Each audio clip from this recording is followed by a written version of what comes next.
is going to undo all the harm he's done over so many years. He's going to try to convince everyone there is an afterlife. He's going to be just like you. We have the gift of discernment, and you can discern for yourself what's real. Now, speaking of intuition,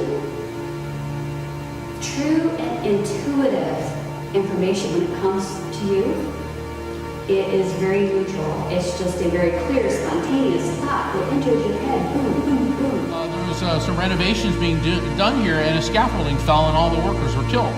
So I guess I was picking up on the residual energy echo of that. When you say to attention, when it comes up and asks you, what happens when I die?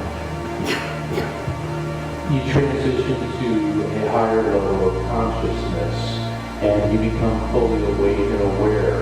And it's basically like having a smelly, too tight sweatshirt that irritates and itches you, and all of a sudden you pop out of it and you feel fantastic.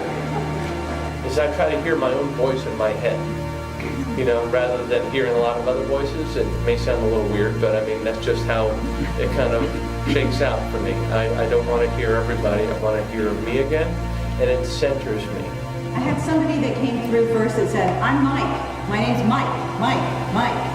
And then an Andrew came through. So as I was sitting here. So is anybody able to claim, like, they went by Mike, they were really excited about the name? Do you believe in life after life? And I say yes, and they say prove it. And I say to them, do you believe there will be a tomorrow? And they say yes, and I say prove it. And I think that's a very good way of listening to someone who's probably inwardly not ready to accept what we are about. And he said, young man, I was always known as Obi-Wan Bloody Kenobi. So I shouted out, as you do, oh my God, the force is strong with you. I said, could you sign this piece of paper? My dad won't believe me. And he said, no. I went, oh, all right then. And then, at the end of the demonstration, Colin lifted in the chair and floated across the room and landed in front of me. Again, a fine specimen of a man. I showed my manhood, but the door was unlocked and there it was, I ran. I ran and I picked up the phone and I said, I want to know more about this. We don't have to shout about what we do. I think if a religion has to shout about it, it's doing something wrong. It's the silent ones that you come to when you're ready.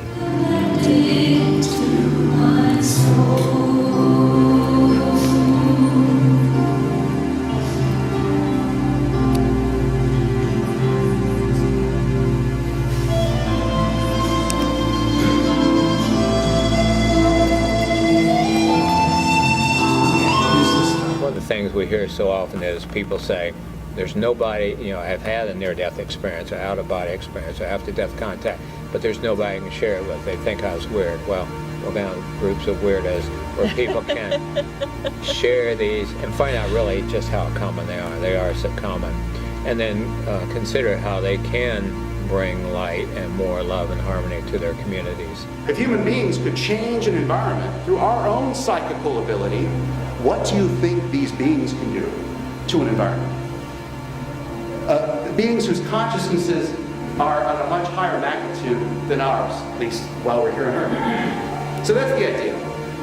Mediums are rarefied for raw talent. And all of a sudden, 3 years ago, angels started coming into everything I do, whether it's healing, spiritual counseling, mediumship, psychic, and they're telling me the core of my work is angels, and it's shifting fast in that direction, whether I want that or not. Yeah, we now have a science of the afterlife, so we're way beyond the point of wondering about the afterlife and suppositions and metaphysics, shamans and all that sort of thing.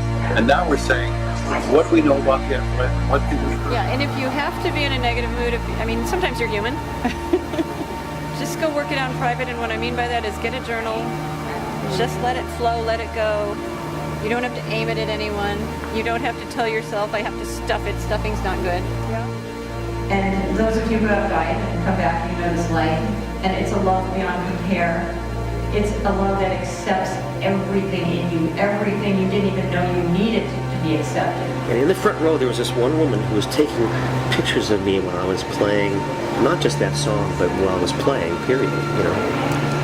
And I finished the song, and she jumps up and she comes to the edge of the stage, and she says, "Can you explain this?"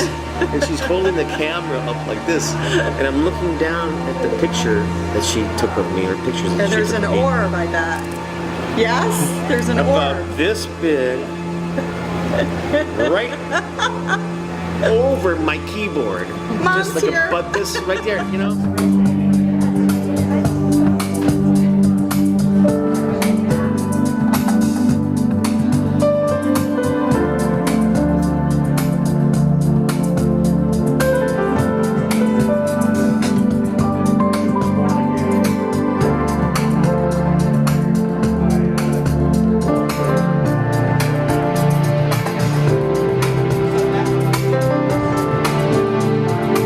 But I hear it, and So it helps you get a little bit stronger connection. Yes. What about paintings in old buildings? Oh, sometimes they jump off the walls at me, and I was literally in a dark old building